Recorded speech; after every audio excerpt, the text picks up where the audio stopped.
তোমাদের আজকে আমার স্টাইলে ডিমের ডালনা করে দেখাবো। তো প্রথমে আমি ডিম সিদ্ধ করে নিয়েছি আর আলুগুলো ডুমো ডুমো করে কেটে তার মধ্যে হলুদ আর নুন মাখিয়ে নিচ্ছি। তারপর সর্ষের তেলে একে একে ডিমগুলোকে ভালো করে এপিট ওপিট করে ব্রাউন কালার করে ভেজে নিচ্ছি। তারপরে আলুগুলো আমি ছেড়ে দেবো। আলুগুলোকে কিন্তু লো ফ্লেমে ঢাকা দিয়ে দিয়ে ভাজতে হবে যাতে ভেতরটা আটকাচা না থেকে যায়।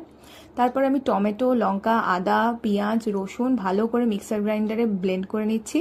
একটা সুন্দর পেস্ট তৈরি হবে। তারপর ওই পেস্টটাকে সাইডে রেখে আমি যে আলুগুলো ভাজছিলাম সেই আলুগুলোকে তুলে নিচ্ছি।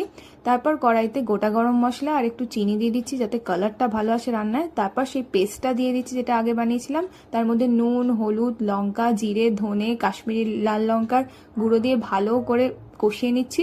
তারপরে জল দিয়ে দিয়ে পরিমাণ মতো টাইম টু টাইম একটু কষাতে হবে যাতে মশলাগুলো সেদ্ধ হয়। তারপর আলু আর ডিমগুলোকে দিয়ে দিলাম, করে ঢাকা দিয়ে দিয়ে ভালো করে রান্না করতে থাকবো। তারপর যে একটু হয়ে হয়ে আসবে তখন গরম মশলা ছড়িয়ে দিয়ে ভালো করে নাড়িয়ে নিয়ে রেডি।